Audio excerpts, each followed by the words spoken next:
Au Moyen Âge, le paysage de l'Europe et du Proche-Orient grouillé de châteaux, de forteresses et de villes aux murs solides comme la roche. Ces constructions n'étaient pas seulement les demeures de la noblesse, elles étaient des symboles de pouvoir, des centres d'administration et des refuges pour les villageois en temps de guerre. Attaquer une telle demeure n'était pas simple. Hautes murailles, fossés abrupts, ponts-levis et garnisons prêtes à se défendre. Tout cela transformait le château en une armure résistante. Dans cette vidéo, vous découvrirez comment les assaillants pénétrèrent dans de telles fortifications, comment les défenseurs se défendaient, et quels miracles d'ingénierie et quelles salles tours étaient utilisées des deux côtés. Nous naîtrons avec vous au sommet de la colline du château, et nous laisserons emporter par l'odeur de la poix, la fumée du feu et le cliquetis du métal. Nous suivrons les chevaliers et les simples fantassins, déplacerons les lourdes machines de siège et écouterons le bruit des pelles qui creusaient des tunnels souterrains. Dans un moment, nous révélerons pourquoi les sièges n'étaient pas seulement une question de force, mais aussi de patience, de psychologie et de logistique. Parce que les châteaux dominaient le paysage médiéval, ils devinrent les objectifs principaux des guerres et des révoltes. La première demeure fortifiée que nous pouvons appeler château apparut dès le IXe siècle. À cette époque, les habitants du nord de la France et de la Grande-Bretagne devaient se défendre contre les raids des Vikings et des Normands. Au début, il s'agissait de tours en bois sur des collines artificielles, les mottes, entourées de palissades et de fossés. Ces constructions simples offraient une protection aux seigneurs et à ses sujets, mais elles évoluèrent rapidement en tours fortifiées en pierre, appelées donjons ou bergfries. À partir du Xe siècle, le bois fut remplacé par de massives tours carrées ou rondes en pierre avec des fenêtres sans verre et des intérieurs axés sur la survie plutôt que sur le confort. Progressivement s'étendirent aussi les châteaux dits du concentrique, avec plusieurs enceintes de murailles et des fossés d'eau, si bien que conquérir un tel château devenait de plus en plus difficile. Les hautes murailles devinrent non seulement une barrière défensive, mais aussi une scène pour des actes héroïques et des combats désespérés. Dans notre exposé, nous examinerons comment les châteaux étaient construits et comment ils différaient selon les régions. Nous découvrirons la vie des défenseurs et nous verrons à quoi ressemblait la garnison d'un château assiégé par l'ennemi. Dans un moment, nous révélerons quels défis logistiques et organisationnels attendaient les commandants des armées d'assaut, depuis la recherche de bois pour les machines de siège jusqu'à l'achat de centaines de milliers de flèches. Ensuite, nous plongerons dans le monde des catapultes, trébuchets, béliers et tours ingénieuses. Nous décrirons les tactiques d'attaque depuis le simple encerclement et l'affamement jusqu'aux sorties risquées avec des échelles et des tunnels souterrains. Nous accorderons une attention particulière aux tours psychologiques et à la propagande qui devaient briser le moral de l'adversaire. Nous rappellerons comment les châteaux assiégés étaient menacés non seulement par les armées ennemies, mais aussi par les maladies et la famine, et combien sournois pouvait être le combat pour l'eau potable. En conclusion, nous réfléchirons à ce qui arriva au château, une fois que les armes à feu et les canons apparurent, et quelles leçons nous pouvons tirer pour le présent. Quand, à la fin du Haut Moyen Âge, la situation politique se stabilisa, et que les attaques des Vikings s'apaisèrent, les châteaux devinrent des points fixes dans le paysage. Ils étaient non seulement des symboles de pouvoir, mais aussi des centres de vie économique et spirituelle. Leur construction répondait aux besoins de défense, de contrôle des routes et de présentation du prestige. Les constructions fortifiées naissaient là où il fallait protéger les routes commerciales, les gués et les carrefours, ou là où se mêlaient les frontières des seigneuries. Dans les années suivantes, les châteaux s'agrandirent pour prendre la forme de systèmes concentriques avec deux ou plusieurs murailles, des fossés d'eau et des bastions. Ces couches de défense forcèrent les assaillants à progresser graduellement, à percer un mur après l'autre, et parfois à se frayer un chemin parmi leurs propres morts. À quoi ressemblaient les premiers châteaux? Selon les découvertes archéologiques et les descriptions des chroniqueurs, il s'agissait au IXe siècle de mottes, des collines artificielles ou naturelles, avec une tour en bois au sommet et une palissade périphérique. Autour de la motte s'étendait une fortification extérieure, appelée Bailey, où vivaient les paysans et les artisans, qui se réfugiaient derrière les murailles en cas de danger. Un tel château donnait au seigneur une supériorité sur les environs, mais était vulnérable au feu et au temps.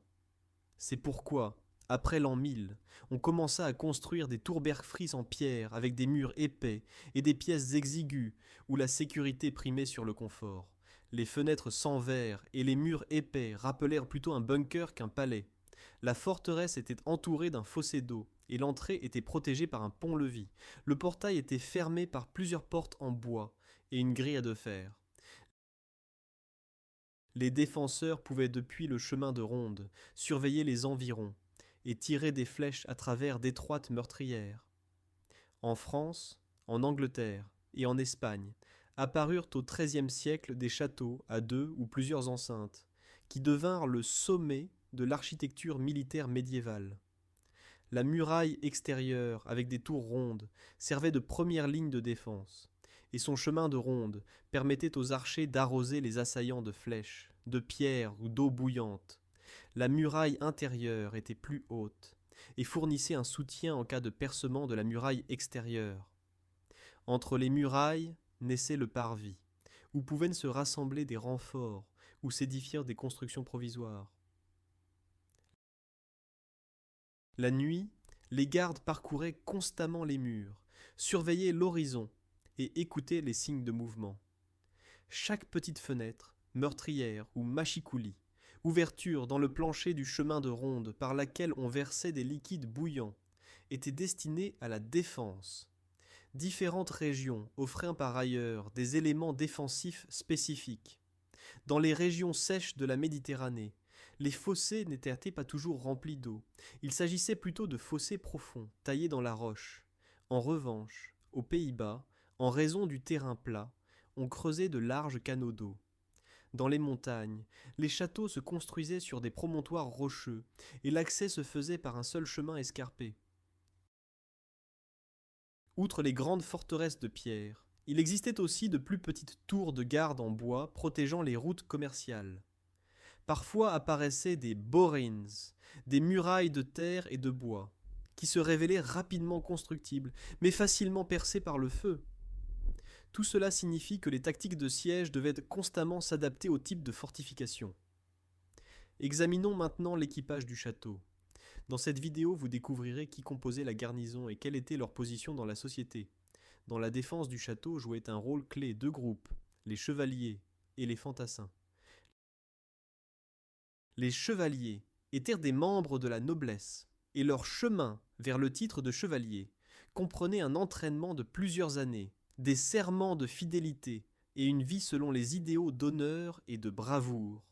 En bataille, ils montèrent à cheval et portaient une armure coûteuse, qui valait souvent comme 100 salaires annuels d'un paysan ordinaire. L'équipement du chevalier comprenait une épée, une lance, un casque et un bouclier orné d'armoiries. Les fantassins, en revanche, combattaient à pied. Leur équipement était modeste, pique, arc ou arbalète, et leur perspective de vie était beaucoup plus incertaine. Ces deux groupes, le seigneur du château les recrutait dans ses environs.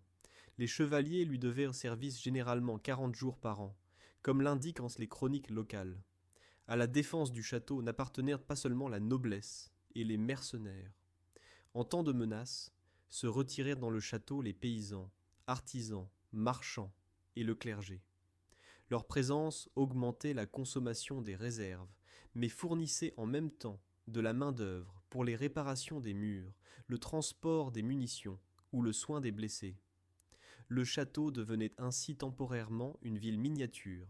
Le bailli extérieur, qui servait de partie économique, se remplissait de chariots de marchandises et de granges pleines de blé et de bétail.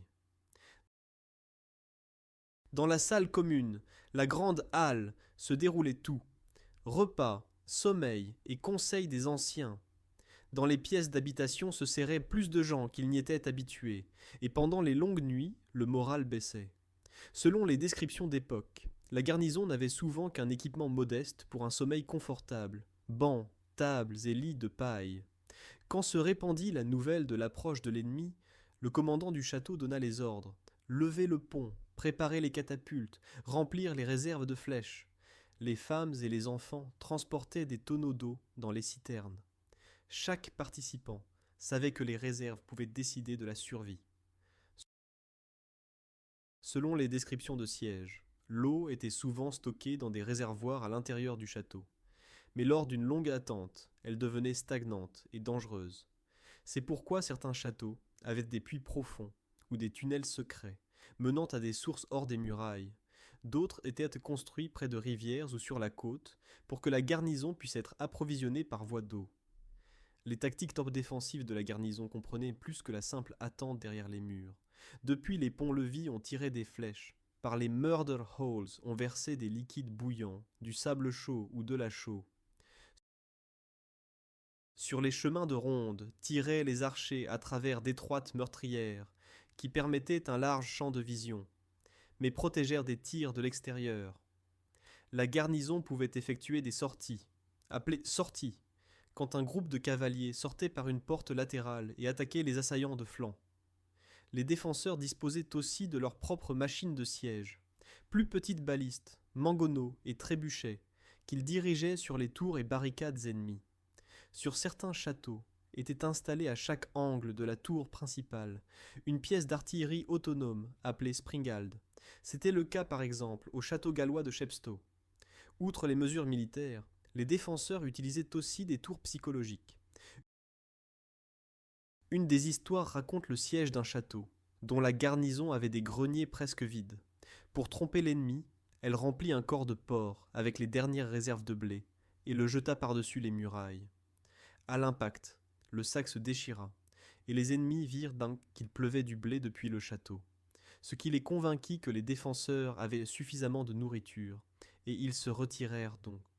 D'autres fois, la garnison feignait la panique en un endroit des murailles pour attirer les assaillants, et pendant qu'ils s'y rassemblaient, les chevaliers sortaient par une porte secrète à l'autre bout et frappaient par derrière. Dans cette vidéo, vous en apprendrez plus sur la façon dont les défenseurs parvenaient à surprendre l'adversaire, non seulement par la force, mais aussi par l'ingéniosité. La vie dans un château assiégé n'était cependant pas seulement une question d'héroïsme. Dès que le château se trouvait encerclé, les réserves commençaient à disparaître. Les gens devaient se résigner au manque de viande et de légumes frais. La faim et les maladies augmentaient rapidement le nombre de malades. Le manque de bois pour le chauffage signifiait que dans les pièces, il faisait humide et froid, ce qui menait à des maladies comme la pneumonie. Si les assaillants bloquaient l'accès à l'eau ou empoisonnèrent le puits, comme ce fut le cas lors du siège du château de Brampton Bryan, où les assaillants empoisonnèrent l'eau, et Lady Brilliana avec la garnison tint néanmoins 45 jours, la situation devenait désespérée. Ceux qui ne pouvaient pas combattre, la garnison essayait de s'en débarrasser, les malades et les affamés étaient souvent chassés du château, pour réduire la consommation de nourriture. Mais les assaillants refusèrent souvent de les laisser passer, et les laissèrent y mourir dans l'espace intermédiaire. C'était justement la faim, la maladie et l'effondrement du moral qui étaient souvent les vraies causes de capitulation. Déplaçons-nous de l'autre côté des fortifications. Dans un moment, nous révélerons que le siège d'un château n'était pas seulement une question de force brute, mais surtout de bonne planification. Le commandant de l'armée d'assaut devait rassembler une armée, des réserves de nourriture, du bois pour la construction des machines, des armes, des munitions et des artisans expérimentés. Les coûts élevés signifiaient que le siège devenait le dernier choix. Les chefs de guerre préféraient les batailles ouvertes ou les négociations. Si les assaillants subissaient de lourdes pertes dès la première phase, ils étaient souvent forcés de se retirer. Même s'ils prenaient le château, une garnison affaiblie pouvait ne pas être capable de faire face à la revanche. Quant au XIIe et XIIIe siècle, les châteaux devinrent une partie incontournable du paysage. Les sièges commencèrent à dominer les conflits guerriers. Les chefs de guerre devaient prévoir d'avance d'où ils obtiendraient des archers habiles, des forgerons, des charpentiers et surtout des sapeurs, des mineurs qui creusaient des tunnels. Le roi d'Angleterre, par exemple, examinait quelle famille noble lui devait le service chevaleresque, et combien d'hommes elle lui fournirait. S'assurer seulement de la force humaine ne suffisait pas. Il fallait aussi du matériel, du bois pour la construction des tours de siège, du fer pour les clous, des cordes, des clous, de la nourriture, des boissons, du bétail et des épices. Dans les actes concernant le siège du château de Bedford en 1224, il est mentionné que la chancellerie royale commanda des milliers de carreaux d'arbalète, des outils, des boucliers protecteurs et des tentes. Même l'archevêque envoya l'excommunication de la garnison pour l'affaiblir psychologiquement. La production de munitions pour le siège était un fardeau énorme. Le gouvernement royal anglais établit dès le début du XIIIe siècle des ateliers pour la production de carreaux d'arbalète et l'achat de quarrels, flèches pour arbalète. En 1211 furent émises 4 commandes pour près de 200 000 flèches. Lors du siège de Bedford en 1224 fut commandée une autre production. À Londres travaillaient les forgerons jour et nuit pour produire en 8 jours 3000 flèches. Fin juin, le shérif devait envoyer 3000 flèches supplémentaires, et peu après les fonctionnaires demandèrent 4000, 6000 et 10 000 flèches de Northampton, Oxford et Londres. Pendant les campagnes galloises du roi Édouard Ier, dans les années 1282 à 1284, plus de 564 000 flèches furent livrées à l'armée. L'historien David Bakrash calcula qu'entre 1272 et 1307, le gouvernement acheta des millions de flèches. Ces chiffres illustrent la complexité logistique des sièges. Les chevaliers et mercenaires avaient en outre des obligations limitées. En Angleterre, le service du chevalier était fixé à 40 jours par an, ce qui ne suffisait souvent pas pour une longue campagne. Les commandants devaient donc agir rapidement ou fournir des récompenses financières pour garder les chevaliers plus longtemps. Cette limitation est visible aussi dans la pratique.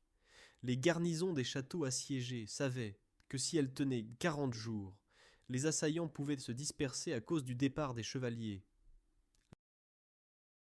Les commandants utilisaient ce fait lors des négociations. Parfois, ils offrirent d'attendre un temps déterminé pour obtenir des renforts. D'autres fois, ils soudoyaient ou intimidaient le commandant du château en pendant des otages. Au siège se liaient aussi les règles de l'honneur chevaleresque et de la chevalerie. Les émissaires, avec un drapeau blanc, apportèrent des offres de capitulation. Parfois, la garnison recevait une semaine ou 40 jours pour réfléchir. Sinon, le siège pouvait se prolonger, ce qui était coûteux pour les deux parties. Les assaillants devaient souvent pratiquer la terre brûlée, brûler les champs et villages des environs, pour que le château ne puisse pas compléter ses réserves. Si le château décidait de résister, commençait une opération logistique complexe, construction de camps, creusement de tranchées, assurance de leur propre protection contre les sorties des défenseurs et construction de structures en bois qui serviraient de base aux machines de siège. Et tout cela sous la menace que des détachements ennemis de l'extérieur tentent de briser le siège. Révélons maintenant le cœur du siège médiéval, les machines de siège. Des monstres de bois qui parvenaient à lancer des pierres du poids d'une petite automobile, ébranlaient les murs solides et le moral des défenseurs. Ces machines s'appuyaient sur l'héritage antique, les balistes et catapultes romaines, et puisaient en même temps l'inspiration dans la technique byzantine et arabe. Nous expliquerons les différences entre les types individuels et montrerons comment leur construction influença la tactique. La catapulte, souvent désignée comme mangonneau, utilisait la force de cordes ou tendons tordus. Cette force de torsion était libérée quand le bras de la catapulte avec le contrepoids était tiré vers l'arrière, puis rapidement projeté vers l'avant. Dans le berceau, on plaçait une pierre ou une jarre avec un mélange inflammable. Après le déclenchement, le projectile était catapulté en arc et tombait sur les murailles. Contrairement au fameux trébuchet, le mangonneau avait moins de précision, mais tirait plus rapidement. Les Romains utilisaient alors l'onagre, prédécesseur du mangonneau, qui ruait comme un âne sauvage. Son successeur fut le mangonneau médiéval, qui bien que n'étant pas complètement précis, parvenait à percer la maçonnerie ou à ensevelir la garnison sous une pluie de pierres. Les catapultes servaient aussi à lancer des animaux morts ou des têtes humaines pour répandre les maladies et terroriser la garnison. Les défenseurs pouvaient renvoyer les projectiles de la même façon et renvoyer les émissaires ennemis. La baliste était une arbalète géante qui lançait des flèches de bois ou des flèches de fer en trajectoire directe. Grâce à cela, elle était excellente pour détruire les constructions en bois et tuer des soldats individuels. Certaines balistes pouvaient envoyer des projectiles de 60 kg jusqu'à 400 mètres, une variante de la baliste appelée springald, rappelant une arbalète géante avec une planche verticale, avait de plus petites dimensions et s'utilisait aussi pour la défense. Par exemple, au château de Chepstow, dans le sud du pays de Galles, se dressaient aux angles de la tour 4 springald, qui défendaient l'accès au château. Ces machines étaient relativement compactes et pouvaient être placées sur les murailles. La combinaison de vitesse et de précision en faisait des armes précieuses. Le bélier est peut-être l'outil de siège le plus connu. Il s'agissait d'un tronc massif terminé par une pointe métallique ou une tête, qui se balançait sur des cordes et frappait de façon répétée les portes ou les murs.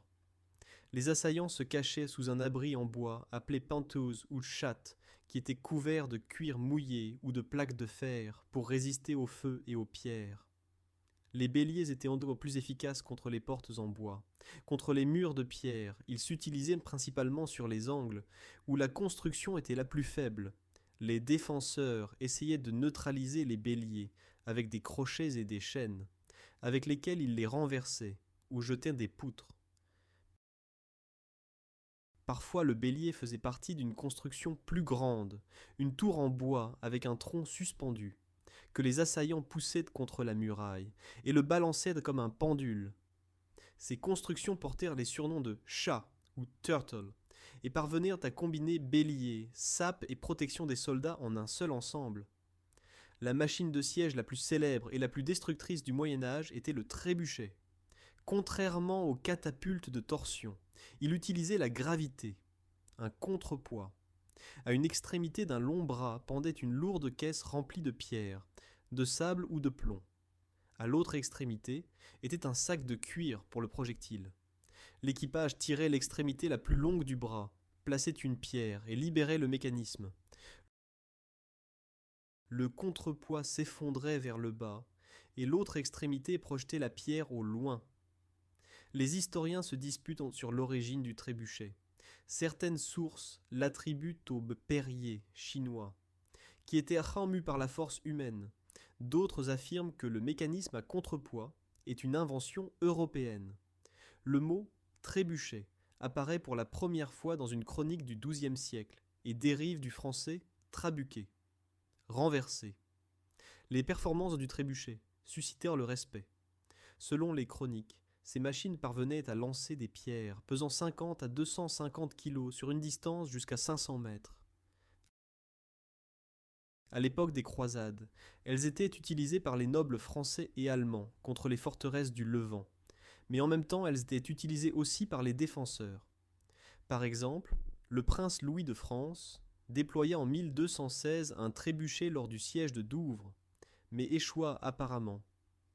Sont connus aussi les épisodes où les trébuchets servaient à lancer des cadavres infectés de peste dans les villes.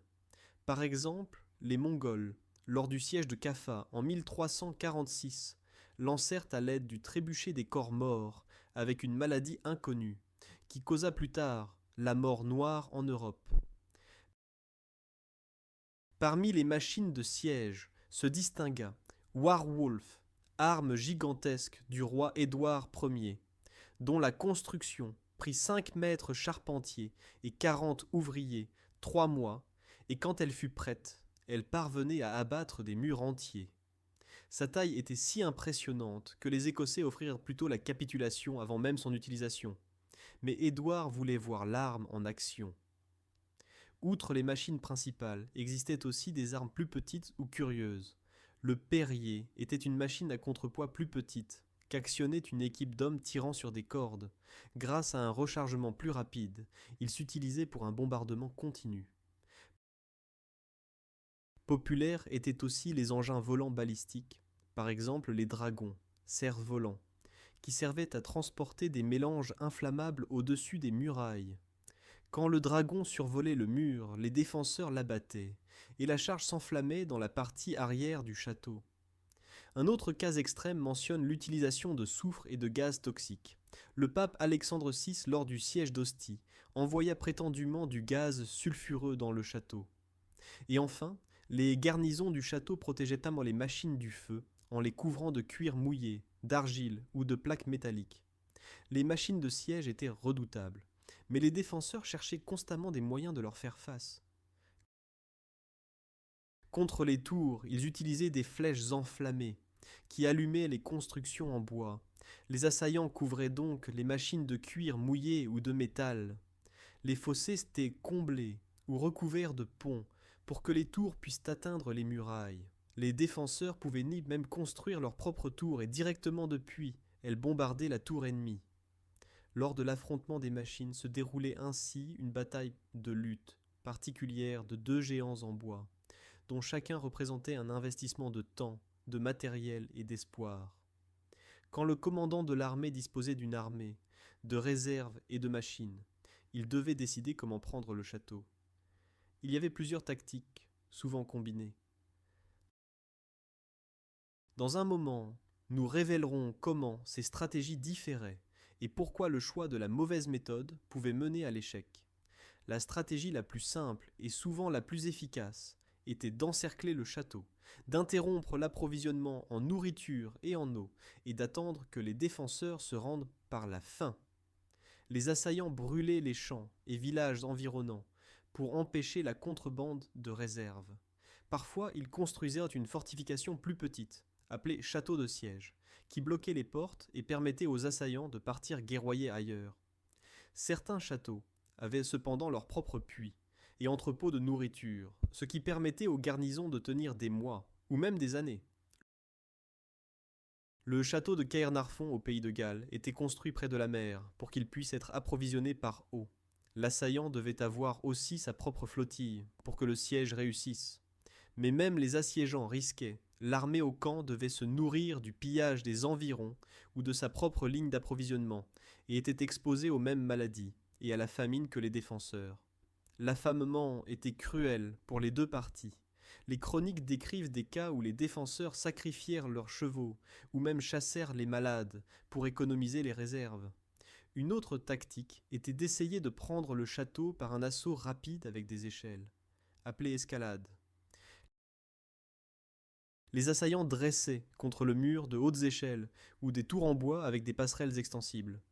L'intention était de pénétrer sur le chemin de ronde et de combattre homme contre homme jusqu'à ce que le château se rende.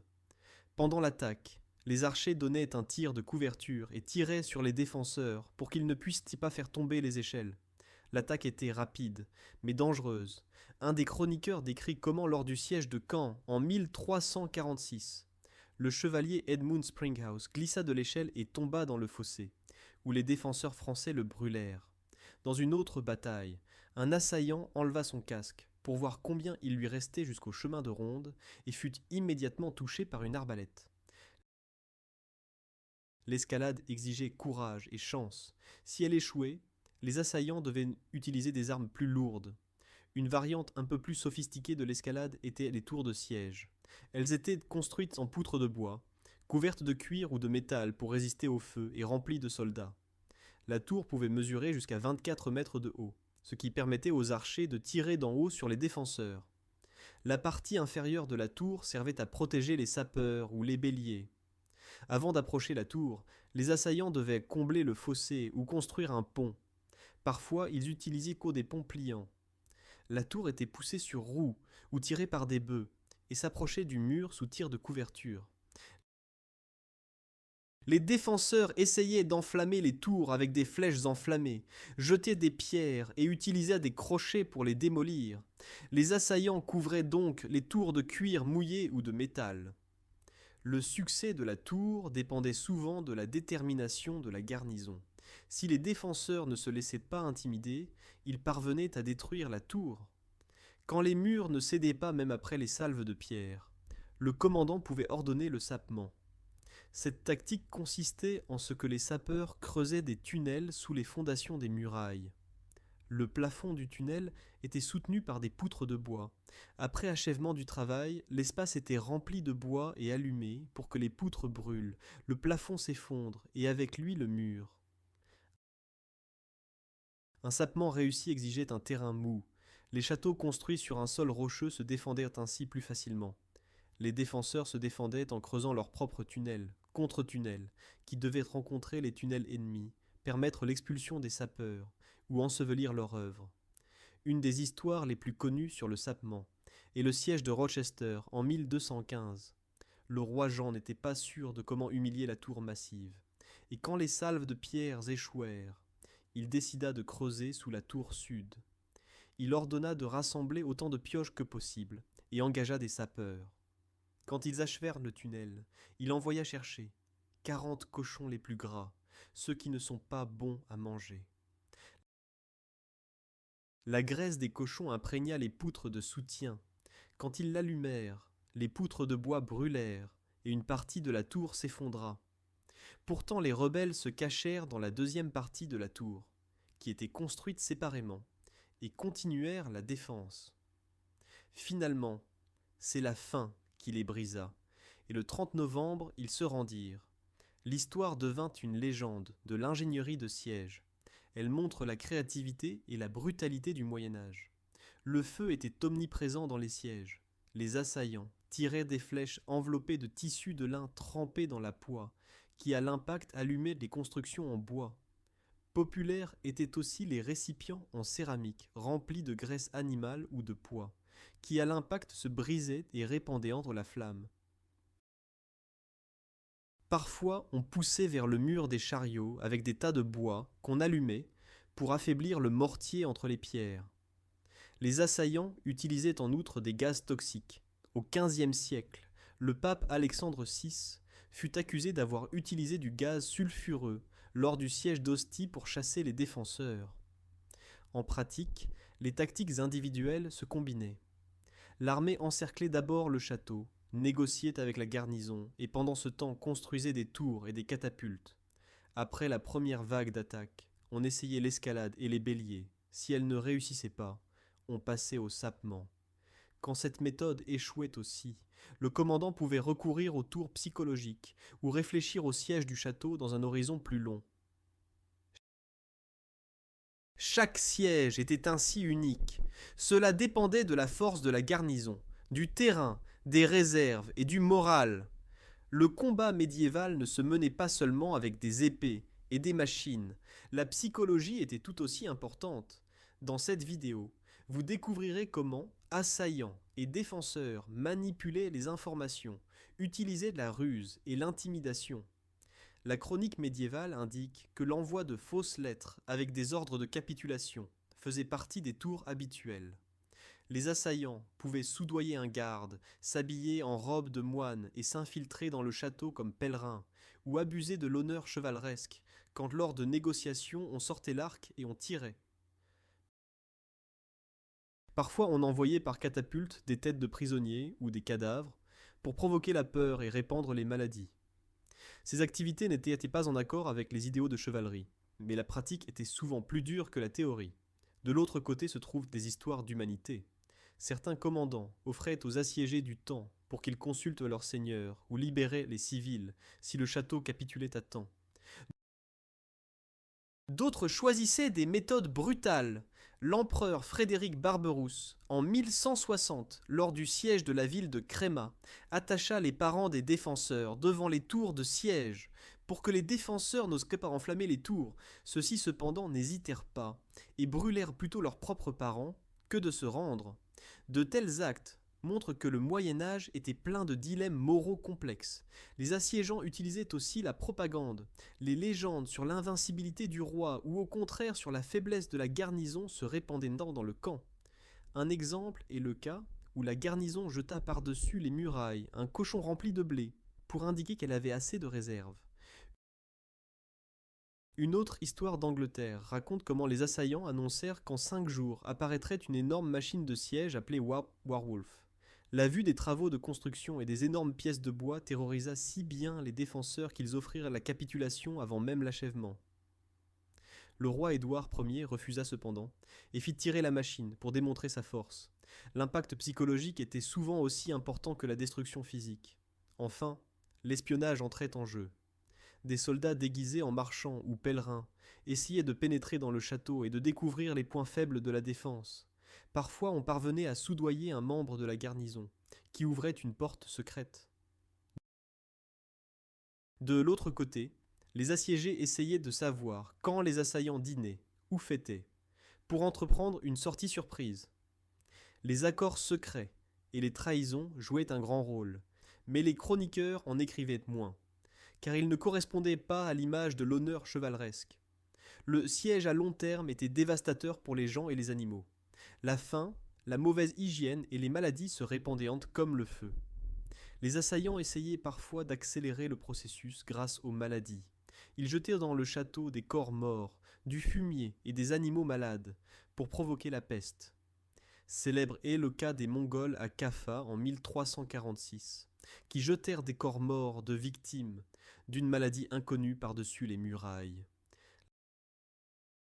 L'infection se répandit ensuite à Gênes, et dans toute l'Europe éclata la mort noire. Les défenseurs se défendaient comme ils pouvaient. Ils renvoyaient les cadavres, ou essayaient de couvrir leurs propres puits.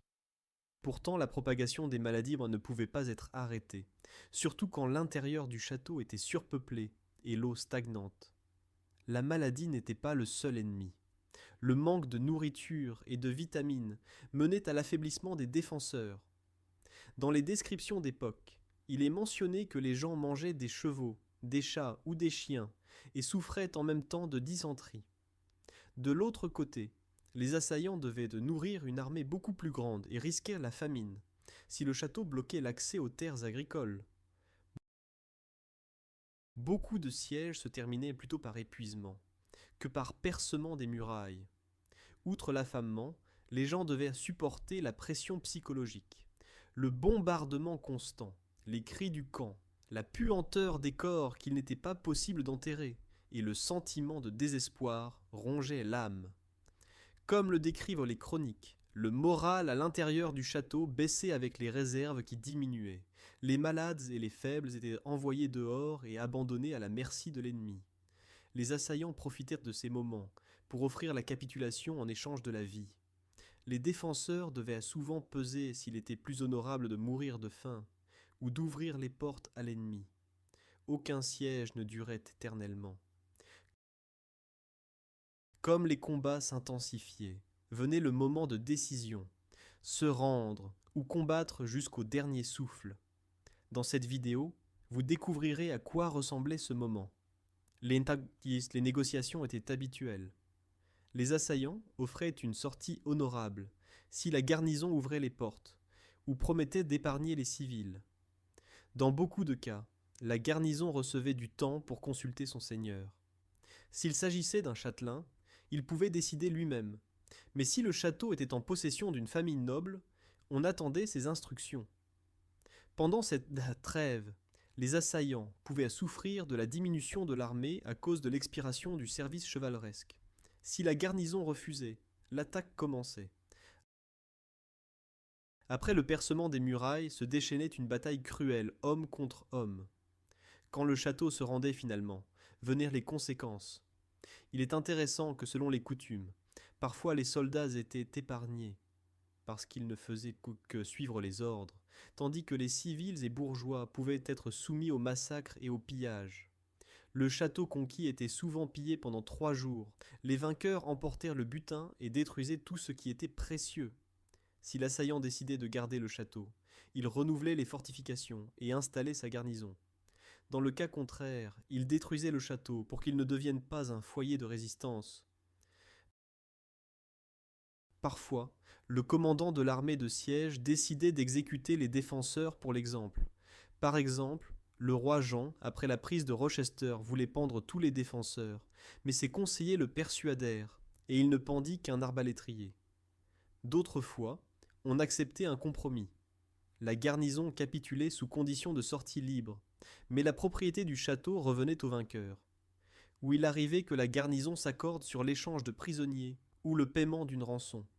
Chaque siège se terminait différemment, parfois par une trahison inattendue, d'autres fois par la mort héroïque du dernier défenseur. Au milieu du XIVe siècle commencent à apparaître en Europe les canons primitifs. La première représentation provient d'un manuscrit anglais de 1326, où est placé sur un support en bois un canon prêt à tirer une flèche de fer.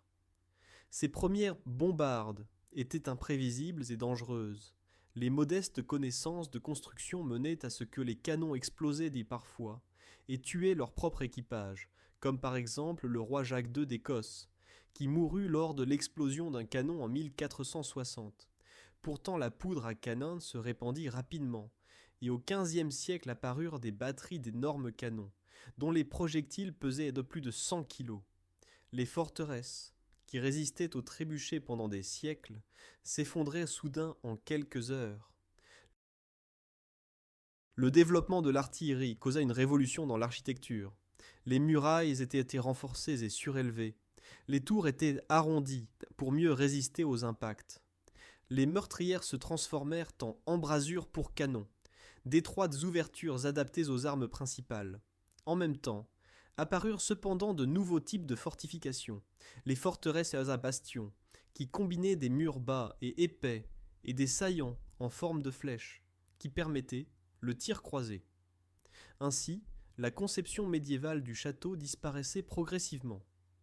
Dès que les projectiles d'artillerie devinrent bon marché et précis, les anciennes méthodes de siège, sapement et tours de siège, perdirent leur importance. L'arrivée des canons, et plus tard des mortiers, signifia la fin de l'ère que nous avons décrite jusqu'ici. Nous arrivons à la fin de notre voyage. Dans cette vidéo, vous découvrirez que le siège médiéval n'était pas seulement un duel romantique entre chevaliers. Il s'agissait d'opérations complexes exigeant logistique, ingénierie, psychologie et souvent aussi impitoyabilité. Chaque château était différent et chaque siège unique. Au début, nous avons vu comment se développèrent les châteaux depuis les mottes en bois aux forteresses de pierre avec plusieurs enceintes de murailles. Nous avons connu la vie des défenseurs, leur peur, leur courage et les souffrances de la famine. De près, nous avons observé les énormes machines de siège qui devinrent les symboles de la technique médiévale, et nous avons compris que sans une bonne planification, même l'armée la plus puissante ne s'imposerait pas. Nous avons aussi vu que les sièges n'étaient pas seulement une question de force, mais aussi de tête. Les tours psychologiques, les fausses lettres, la corruption et la propagande étaient des parties habituelles du jeu. Les gens souffraient de maladies, de faim et de froid, tandis qu'à l'extérieur battaient les machines et que dans les murailles s'incrustaient les feux. Dès que les canons apparurent sur scène, toute la dynamique changea. Le château devint vulnérable et l'art de la guerre se déplaça en terrain ouvert. Pourtant les châteaux ne disparurent pas, beaucoup furent transformés en châteaux confortables, d'autres devinrent des monuments et des ruines admirées par les touristes. Aujourd'hui nous visitons les ruines et admirons les compétences des anciens constructeurs et l'ingéniosité des assiégeants. Peut-être nous demandons-nous si nos villes modernes résisteraient à une épreuve similaire. Les sièges médiévaux nous rappellent que la guerre est toujours liée à la patience, à la stratégie et souvent aussi à la cruauté. Ils montrent que le progrès technologique change le monde, mais que les émotions humaines, peur, courage, soif de pouvoir, restent. Si notre expédition vous a intéressé, n'oubliez pas de soutenir d'autres voyages dans le temps, en mettant un pouce en l'air à la vidéo et en la partageant avec vos amis.